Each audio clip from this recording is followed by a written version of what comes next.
So let's sing a song. Get us all on the same wavelength today. If you guys would sing along with me on this. The part that I need you to sing is, God is so good, and then my God is so good to me. Well, I woke up this morning singing, God is so good. I woke up this morning singing, God is so good. I woke up this morning singing, God is so good. My God is so good to me. In my time of trouble, I know God is so good. In my time of trouble, I sing, God is so good. In my time of trouble, I know God is so good. My God is so good to me. In my time of triumph, I sing, God is so good. In my time of triumph, I sing, God is so good. In my time of triumph, I sing, God is so good. My God is so good to me. Can we get some claps going? Yeah, all right. Lift yourselves up. Well, every day and every way, God is so good. Every day and every way, God is so good. When I take the time to praise the Spirit, God is so good. When I take the time to praise the Spirit, God is so good. Oh, when I take the time to praise the Spirit, God is so good. Hey, hey, my God is so good to me. In my time of triumph, I sing, God is so good. In my time of triumph, I sing, God is so good.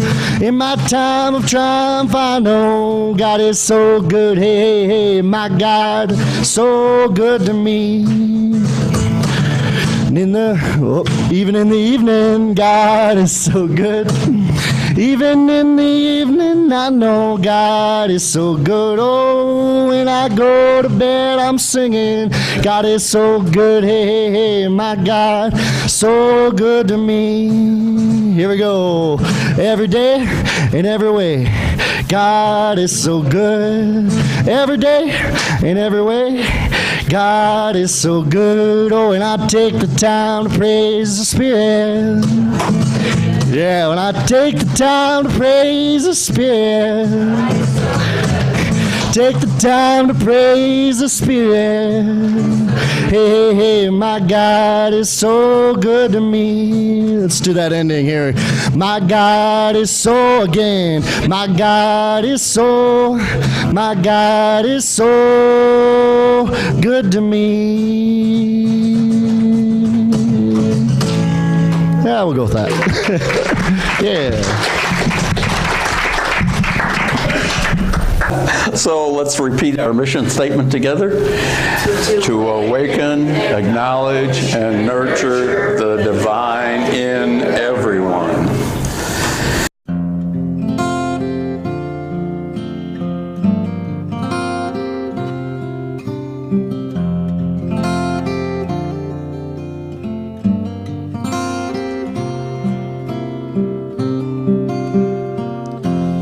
Our thoughts are prayers, and we are always praying. Our thoughts are prayers. Listen to what you're saying. Seek a higher consciousness, a state of peacefulness, and know that God is always there. Every thought becomes a prayer. Our thoughts are prayers, the tools that we create with. Our thoughts are prayers that spirit resonates with. Seek a higher consciousness, a state of mindfulness, and know that God is always there. And thought becomes a prayer.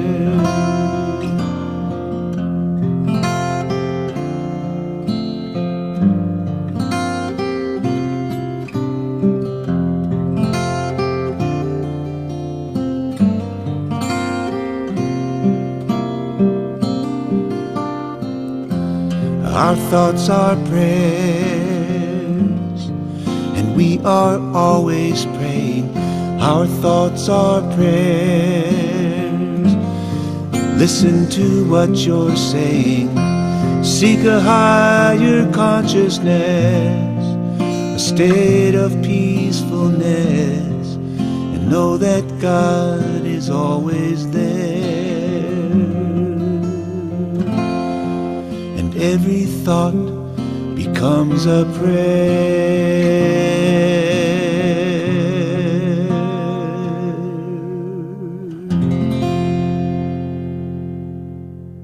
Now I'd like you to bring to mind, though, in your thoughts, someone you'd like to pray for today.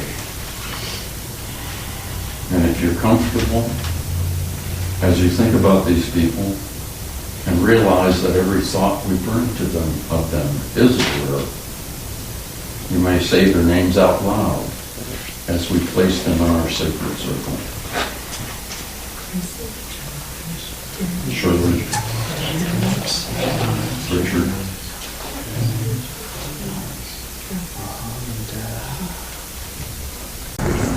and today's reading is from the Daily Word for February 16th. Prayer for others. I have firm, right, and perfect outcomes for all. Through my faith and through prayer, I align with the activity of spirit and connect with others spiritually. I release any doubts and affirm that the highest and best for them. I envision their health, wholeness, peace, and prosperity. As my faith is coupled with my imagination, my affirmations are supercharged. In my mind's eye, I envision my prayers being answered in ways both expected and unexpected. I imagine hearing from the person for whom I am praying, telling me that he or she received the perfect response. I release the need to determine what answered prayer might look like. I simply pray, giving it all over to Spirit, then wait to be amazed. I believe in the power of prayer. And from Mark 11:24, so I tell you, whatever you ask for in prayer, believe that you have received it, and it will be yours. And now we'll repeat the Lord's Prayer. Our Father, who art in heaven, hallowed be thy name. Thy kingdom come, thy will be done, in earth as it is in heaven. Give us this day our daily bread, and forgive us our debts, as we also have forgiven our debtors. And leave us not in temptation, but deliver us from evil. For thine is the power and the glory forever. Amen. And John. Good morning. It's good to see you guys. How have you been? Good. It's because you're not shoveling snow every day like I am.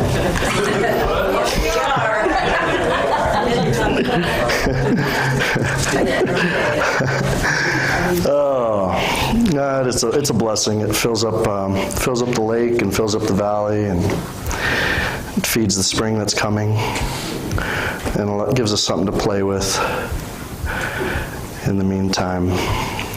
How many of you think believe that the collective consciousness that so many people got on board and they wanted snow enough that it finally... That's what I think.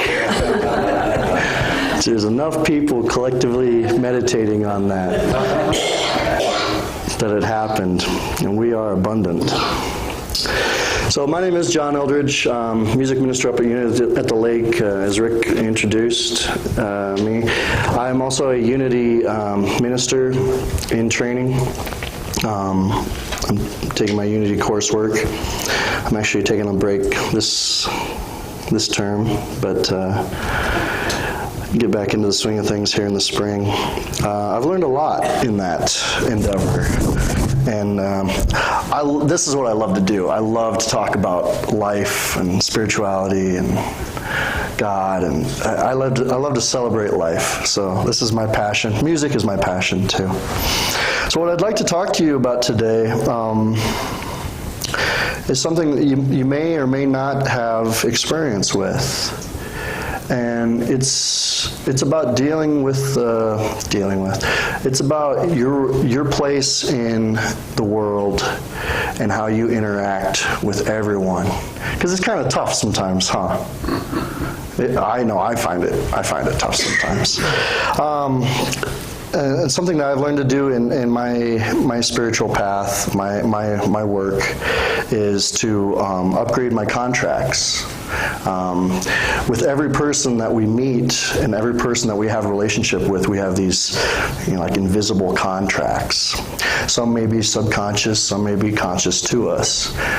With your partner or your spouse, you have that intimacy, that openness. But you have certain things, you have certain boundaries, and then you have to go through the world and day to day, and everybody you meet, you have a relationship with them.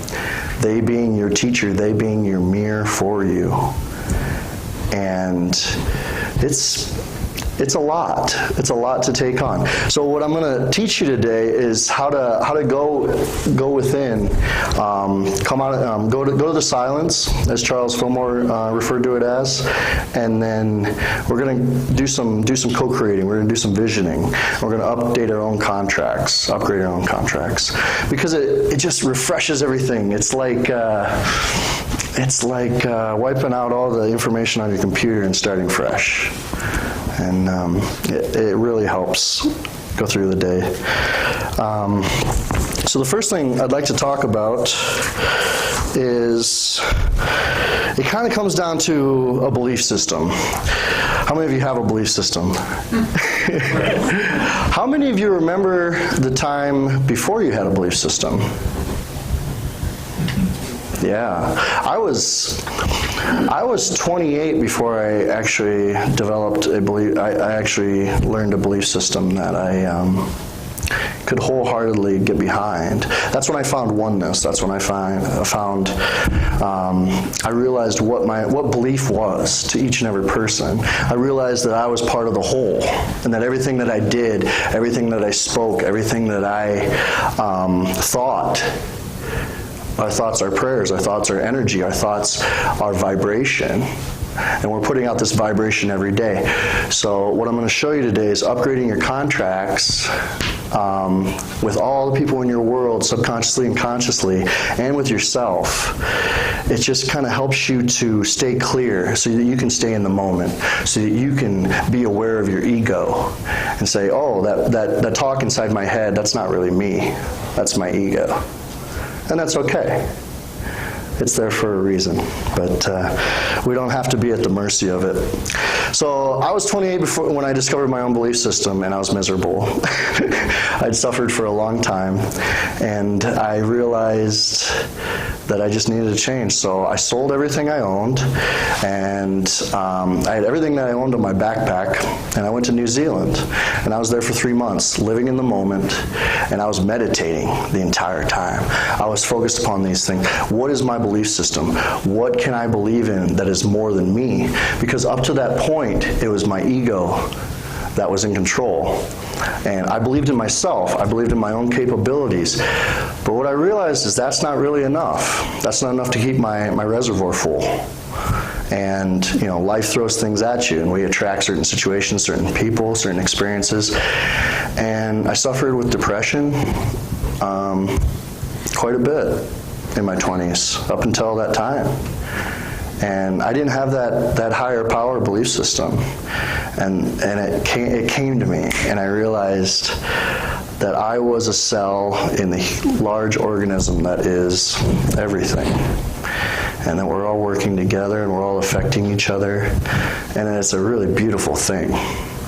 And it just totally spun my perspective, and I wasn't cynical anymore, and I wasn't depressed anymore. And I came out and I became more of me because I shed that role that I thought I was.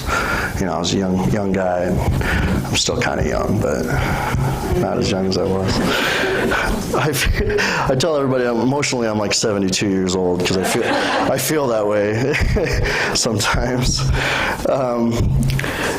And I've been that way for most of my life. I remember being a little kid and being almost like omniscient to my life, like witnessing my life from third-person point of view. I remember sitting in like elementary school, and all the other kids are being goofballs and doing what they're doing, and they're like, talking about clothing and fads and stuff, and I'm just like, what's going on? Like, don't they see this the way that I see it? And I felt really alienated. I felt really alone for a lot of my life. And I came from a really great family. I had a great support network.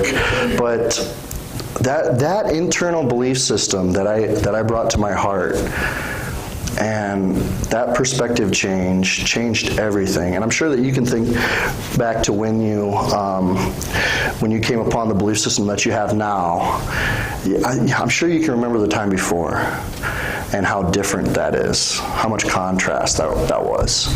And, you know, I think that's kind of why we're here. We're here to grow. And, yeah. So, how many of you have heard of Deepak Chopra? Oh, everybody, great. Good for you. Good for you. So he wrote this book. This book it really speaks to me. It's called The Way of the Wizard. And I was like, the way of the wizard? Wizards, what are wizards? Wizards are like magicians, right?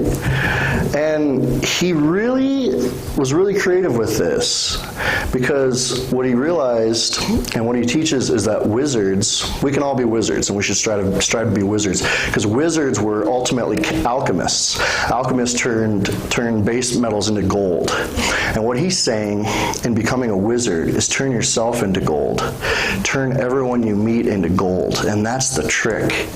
If you can see the good in everyone, regardless of what they're experiencing, if you can be detached from that, detached from their space, from their vibration, and be in your presence, be true with yourself, you can see them and see the divinity in them. You can see the gold in them. You can see the gold in life. So that's kind of what he teaches in this. But what he did is he took the story of Merlin and Arthur, and I feel like part of my role in coming here and speaking is to share wisdom. And I'd like to share some wisdom from you, from this book with you, because it says it a little better than I can. He sold more books than I have, so he kind of starts out each chapter with a little phrase here, and this is the phrase: the most good you can do for the world is to become a wizard. All right, the most good you can do is fix yourself first. Not that you're broken, but if you can love yourself, you can love the world. You can love anything. So it was the last day they would spend together. The boy Arthur stood by the side of the road that led out to the forest.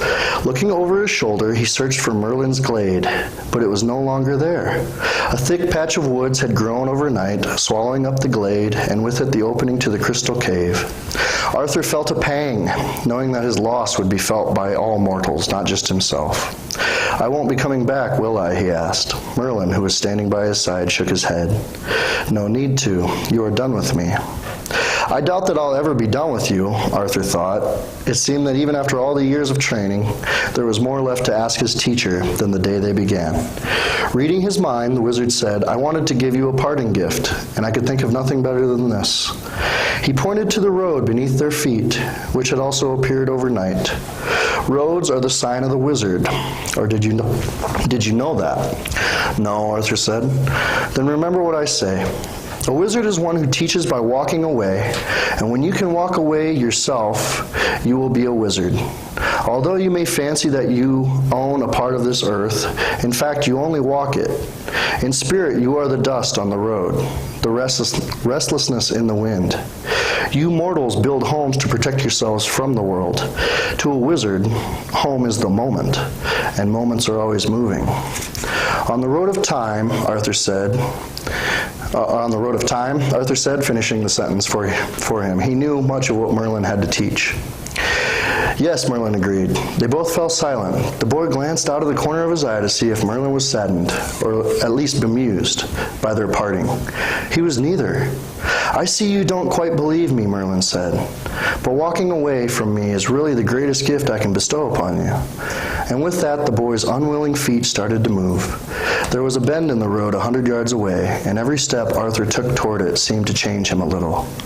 The years he had spent with Merlin began to fade into a dream, while his curiosity about the world increased. By the time he reached the bend in the road, he couldn't wait to see what lay around it. All the action and desire of a world that he'd never known became something he had to be part of. Now his feet were flying in their eagerness to get out of the forest. The very image of Merlin faded from his mind until only a lingering voice remained, saying, I have led you into the secret places of your soul. Now you must find them again, this time by yourself. In a moment, this voice too faded away. The boy passed the bend, kicked up a puff of dust, and smiled. He suddenly knew that every time he saw a road, he would think of Merlin.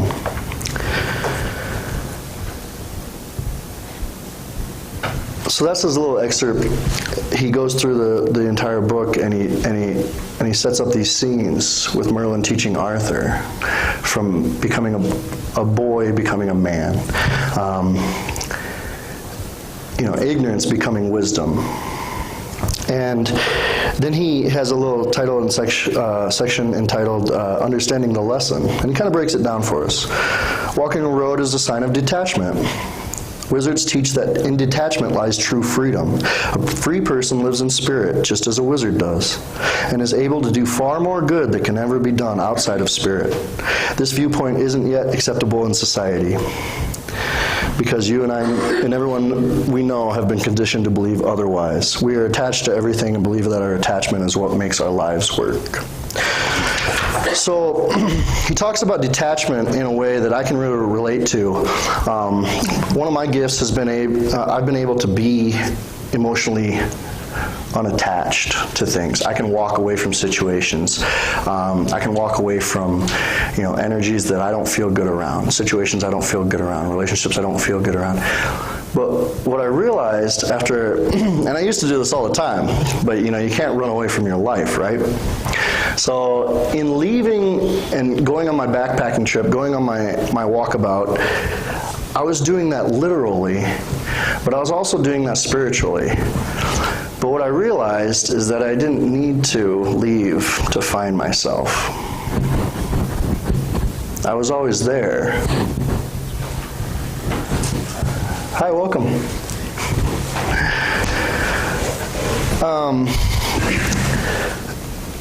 And I totally lost my train of thought. That's not your fault. So what we have to learn to do is deal with everyone that comes into our lives. So we're dealing with people that are totally unique. There's not two of one person in this world.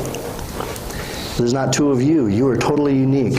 And that's a beautiful thing. And each relationship that you have is a totally unique experience. And we have this tendency to compare them, to compare relationships, to compare people. And it makes me laugh, because I catch myself doing it sometimes. And I realize, I'm not that. I'm not them. And yet we're all part of the same whole. So I can have compassion and love for all that transpires. And so what makes people kind of hard to deal with is that they are unique. They are different from us. And then their own belief system. So you have a belief system, and I have a belief system.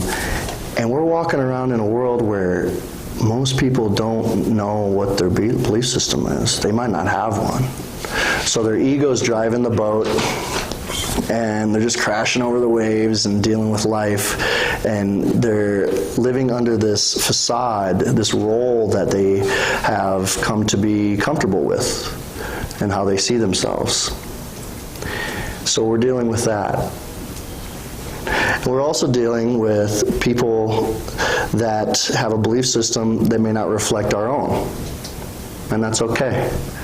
If your belief system helps you grow and helps you be the best that you can be, more power to you. And then we're also dealing with many people that have a belief system but aren't communing with God. They aren't connecting as much as they might need to. Some people can meditate once a month and be okay. They can stay fresh, they can stay in the moment. Some people have to meditate every day. I'm kind of one of those everyday people. How many of you meditate? Okay. Do you know the difference between meditation and prayer? Does anybody know? This is something that I learned in one of my Unity courses, and I hadn't thought about it before. The teacher just totally threw it out at the beginning of the class. And what's the difference between meditation and prayer? And everybody's like, aren't they the same thing? And what I realized and what they taught me was meditation is us getting to the space, to the silence. It's that focus where we become fully present in the now. We're here in the moment, which is all that really exists. And once we're there, once we're in that silence, once we're in that quiet space, in our heart space, then we start our conversation with God. And that's our prayer. And that was pretty powerful for me because I kind of broke it down in those 2 steps and stuff. And of course they kind of happen simultaneously and they overflow. But that was really powerful for me. And so that's what I started doing in my meditations. I'd meditate and I'd get to the silence and then I'd do my visioning. What I created a little forest glade, kind of like Merlin and Arthur, where it's an open meadow, and I have these deciduous trees, these big old deciduous trees, and there's a step up into there's steps up into the trees, and there's like little bridges in between these little tree houses, and each tree house is like a room for me. It's so I go into my first one, maybe it's health, and I go on and how would I feel if I was perfectly healthy? And I envision myself being perfectly healthy. And I have, creator colors that I use. I use colors as symbols to symbolize the energetic frequency. And then I go on to the next one, and it might be finances, and then the next one, and I co-create. What am I going to be doing down the road? What's my life going to look like? And I've been doing that, and it's just, my world just unfolds, and I co-create my reality, and it's really powerful. So that's the gift I'd like to bestow upon you today. It's kind of a visioning technique, but we're going to upgrade your contracts, your relationships with everyone, and it's not hard. So some of you have probably done it before. So we're dealing with this world that we're walking around in, and I think one of the most important things that we can do is to commune with God. I've been feeling kind of lonely in the last few months. And I have all these projects going on, all these passions, and I'm co-creating this wonderful lifestyle that I really enjoy. But then I still have to come home, and I'd really like to just share it with someone. And I haven't found that person yet. And I went to a healing the other night. You might have heard of it. It was Padre Paul Fumson, who's part of the Celebrating Life Ministries. And they come once a year, a couple times a year, to Tahoe. And he calls in spirit, calls in source, and he just offers healings. And it's always transformative for me because I go in really open. So I'm there, and he always asks me. He comes up, he's like, "What do you desire? What do you want? Or what's on your mind?" And I'm like, "I don't know. I'm open." And he's like, "Which is code for you being too afraid to tell me what you really want." And so I'm up, and I was a catcher. I was a volunteer for the whole ceremony and stuff, and it's a beautiful surrender if you ever get a chance to be part of something like that. And so I'm catching people, and after a couple hours, I'm like, oh, I gotta get this healing. And I go up, and he tells me that, and I'm just like, I don't know. I'm all in my head, and not in my heart space. And he brings through a healing, and he says, out with the depression. I was like, depression? I'm not depressed anymore. And I'll just like surrender, and I fall back. And I lay on the floor for a little while, and I get up and I go to start catching people again. I'm like, nope, I got to do it again. So I go up and I get in line again. He comes around, and he just he sees me, and he starts laughing because he knows. And I was like, you're right. I wasn't honest, and I have this beautiful life that I love, that I've co-created. I'm playing music. I'm making money. I have these other jobs that I enjoy. I have my son that I love spending time with. I have my living arrangement, and I'm in Tahoe, one of the most beautiful places in the world, and all that I want is I just want someone to commit to my life as much as I have and see the good in it, and to love me for who I am and what I'm doing. And for some reason in my mind, I'd thought that you're too busy for this. You're not putting out that vibration to attract your soulmate. I had that lingering thought in my head. And he just says to me, he says, well, all you need to do is just commune with God. You just need to up your relationship with God. Because the only reason you're experiencing all of this is because you have that void that you've created by not communing with and being connected with Spirit. And I was like, you're right. I haven't been doing my daily practice. I haven't been meditating every day. I've been playing music. Meditation gets a bad rap. Meditation seems hard. It seems daunting to a lot of people. It seems like this thing where you have to sit down and be quiet, and you have to be like surrounded by waterfalls and stuff. You can do it anywhere. I like to meditate in flow activities. I meditate when I'm shoveling snow. I'm not thinking about stuff. I'm shoveling snow. I'm in the moment. It's that focus of getting to the moment. I'm meditating when I'm playing with my son. I'm in the moment. I'm meditating when I'm riding my bicycle in the summertime. I'm meditating when I'm out in the woods. I meditate when I'm in the shower. I envision the water rushing down as gold water rushing down, and it's totally clearing my space. And so you can meditate doing so many activities. You don't have to be sitting quiet in a room. That's one way to do it. That's what we're going to do today, but maybe you have a different practice. Does anybody have a different practice that they do for meditation? Any other flow activities? Yeah, what do you do? Yoga. Yoga. Oh, yoga is an ultimate meditation. Movement, union of movement and soul. Yeah, I have to be moving. I can't do it just still. I struggle with yoga because I'm not very flexible, and it takes me a long time to get into yoga poses. And by the time I get into the pose, the teacher's like, okay, let's move on and let's put your arm behind your head. And I'm just like, what? I just want to sit in this pose and just be for a little bit. And so it's hard for me. Plus I got hip flexors that just won't budge. But yeah, yoga is a great one. Anybody have anything else? Anybody swim? Anybody go up to the lake and swim? Yeah, swimming. Doesn't that feel like you're in a cloud of goodness when you're under the water and you're just swimming through? You're not thinking about stuff, are you? You're just being. Yeah, it's powerful. So what we're dealing with every day is people that aren't taking time to get to that space and to refresh themselves. So they have all this mindless chatter going on in their minds, and they're taking you're looking at me, and I'm taking that personally, and I'm creating all these stories in my mind. And you cut me off on the road. You've been planning that for weeks. And you didn't answer my text in 5 minutes, so you're mad at me. We make up all these stories, and we're dealing with those people. And I say dealing with, it's not a burden. It's what we're doing. We're interacting with those people every day. And it's hard sometimes when we have to work with these people. And sounds like family, doesn't it? We have to be around these people. Sounds like family. And my family's back in Iowa. I live out here for a reason. I have a really good relationship with my family because I can call my mom and dad and I can listen to the lectures when I want to. And I love my family. They're really good people.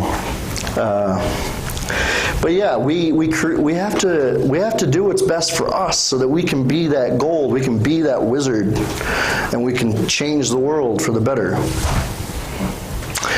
So I'm going to give you some benefits of doing this, even though you already know them. When you take that time to meditate every day, when you take that time to pray, you're co-creating your world, you're refreshing your own spiritual system. You're removing all the roles and all the chatter from your mind so that you can be in the now, so that you can see everyone in the now. And it just totally shapes your world in a positive way. It shifts it. And it's really powerful. You're going to make conscious choices from your highest good. You know, instead of doing something that you think you're supposed to do because you should, you're choosing something consciously, saying, I want to go eat at this restaurant today because it's a local restaurant, that the money stays in the community. I believe in the person that's running it. I know all the cooks there, and they are happy people, and they put positive energy into the food that I'm going to eat. It's healthy, it's happy, and I'm going to sit down and I'm going to enjoy a nice meal because I'm going to give that to myself because I'm worth it. Those are conscious choices we can make. Or you can just go drive through the drive-thru and get some fast food, because it's convenient. We have these choices. And when you're in that clear space, when you're connected with Spirit and God, when you've been communing with God on a regular basis, you make these conscious choices, and your life is just better.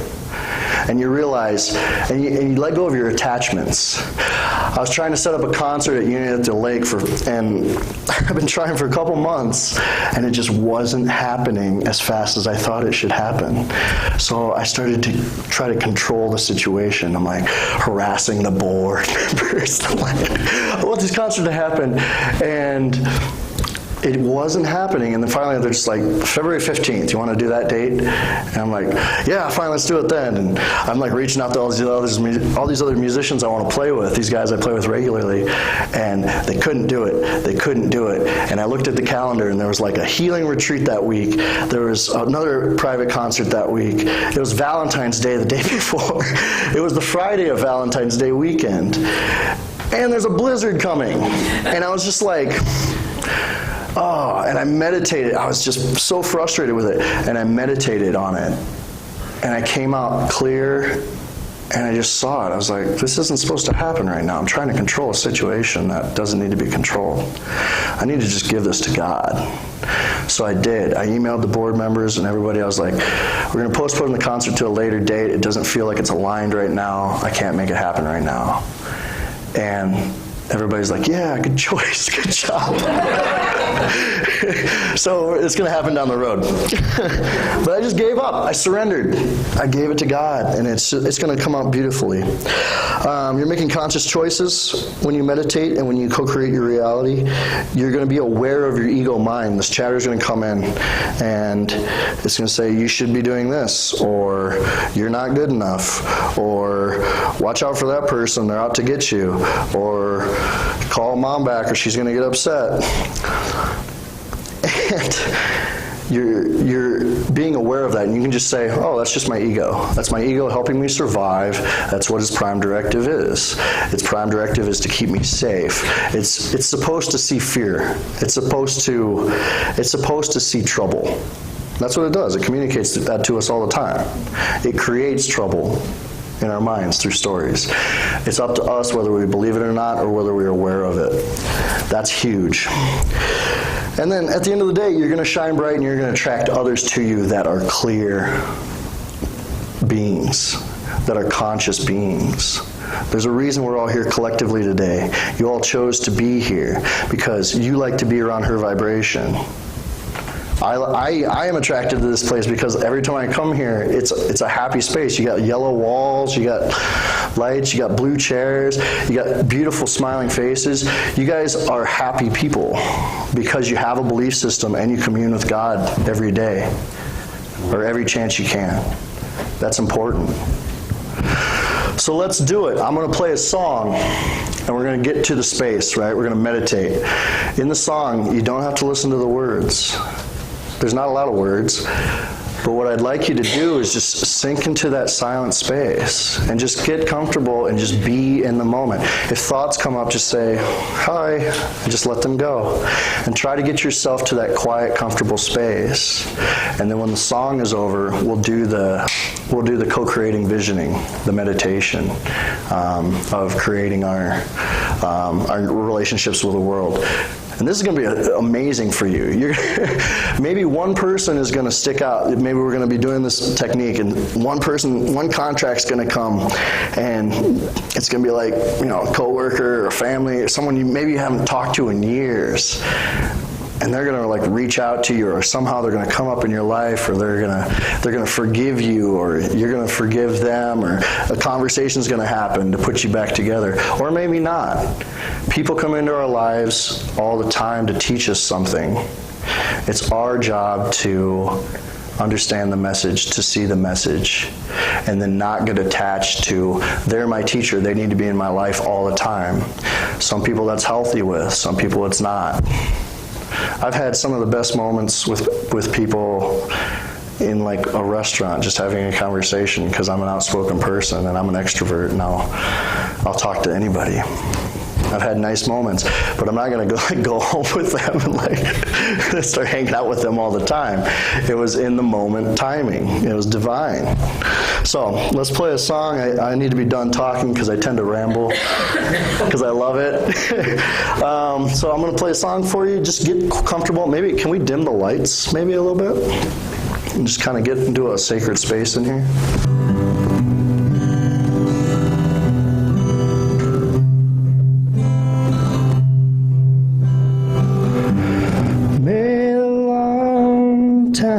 Sun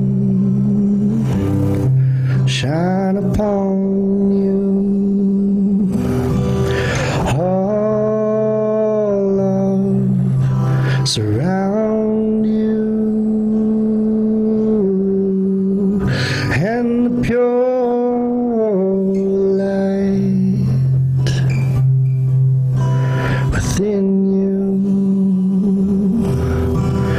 God.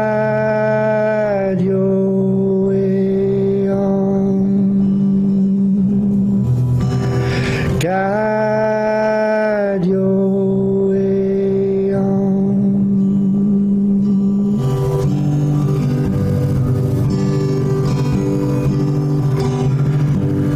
May the long time sun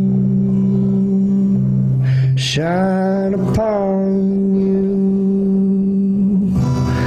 All love surround you. And the pure light within you, guide your way on, guide your way on, guide your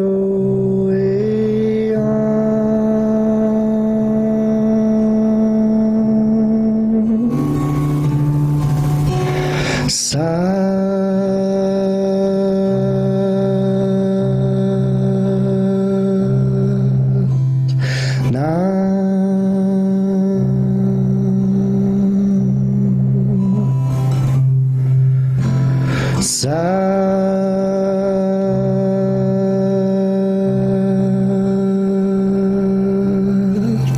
Nam.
in that quiet space.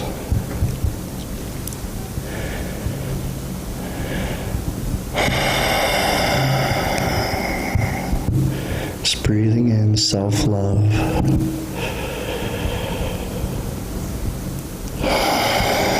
Just breathing out surrender. Knowing that we are, and we are enough.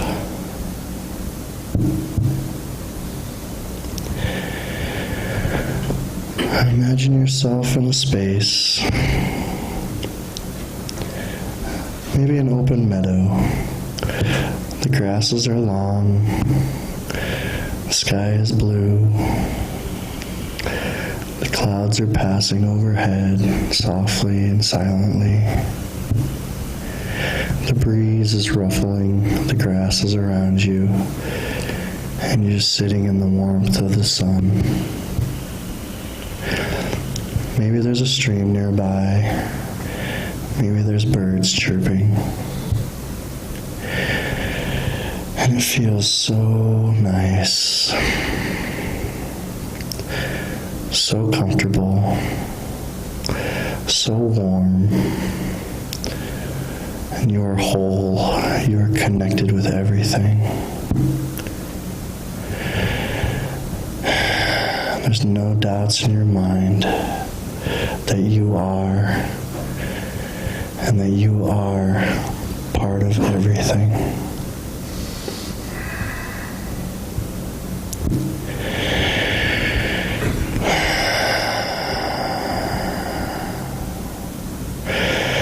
Now, see a pile of contracts form right in front of you. Contracts of every relationship with every person that you have. You don't have to go into the stories. You don't have to go into the names or the faces. Just see that big pile of contracts, all that good that you influence in the world. Everyone that's known you, that still knows you, or that will know you. Now I'd like you to see a color. Just trust the first color that comes. We'll take a few moments and let that color come to us. This color represents you at your highest vibration, your divine self, the way that you wish to show up in the world. Not you 10 years ago, not you 2 seconds ago, you right now. You perfect and whole and happy and healthy.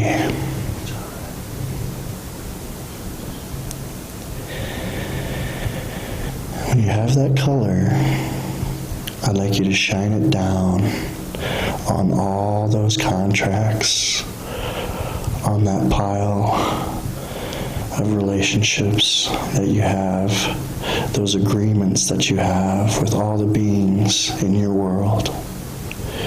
Shine down and watch that pile change, watch it transform. Maybe it's a pile and it becomes nice, neat stacks of papers. Maybe they roll up into a big scroll of neatness. Maybe the writing on them changes. Maybe the paper turns from white to gold. Shine that color down on them in a beam of light, saying, "This is me. I am pure. I am whole. This is how I'm showing up in the world now."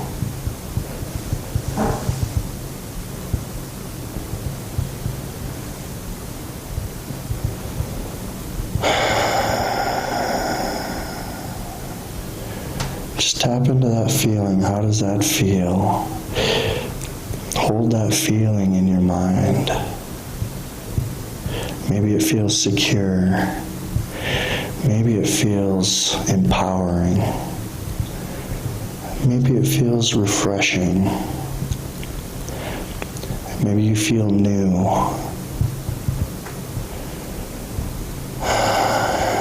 You are spirit. You are divine. This is me, world. See me and deal with it.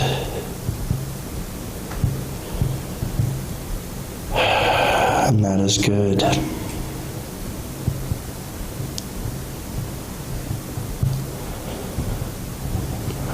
I'll let you just sit in that beautiful feeling for a few minutes. Maybe a minute there.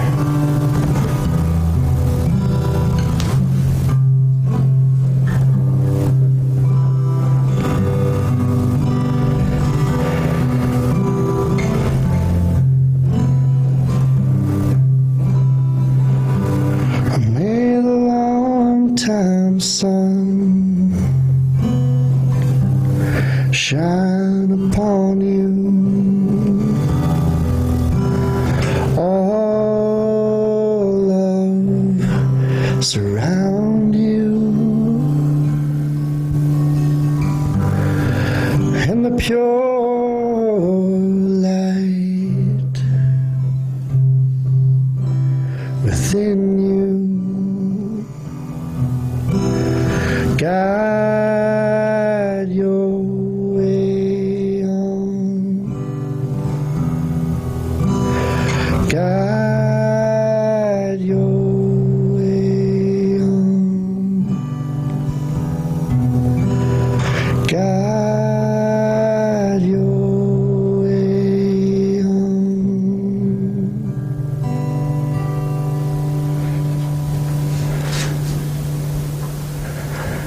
Now gently and slowly ground yourself back to Mother Earth.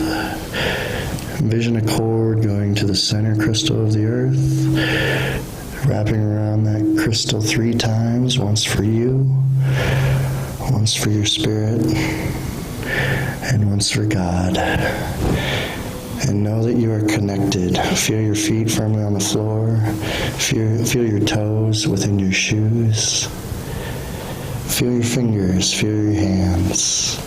Feel the back of your head. And when you're ready, when you're comfortable, open your eyes, come back. So we can all be together.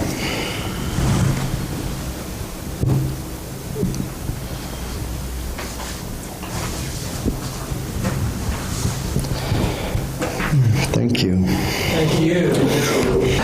So now is our opportunity to renew and upgrade our contract with Unity of the Sierra by showing our support. If you'd like to take your offering in your hands, we'll say our offering blessing.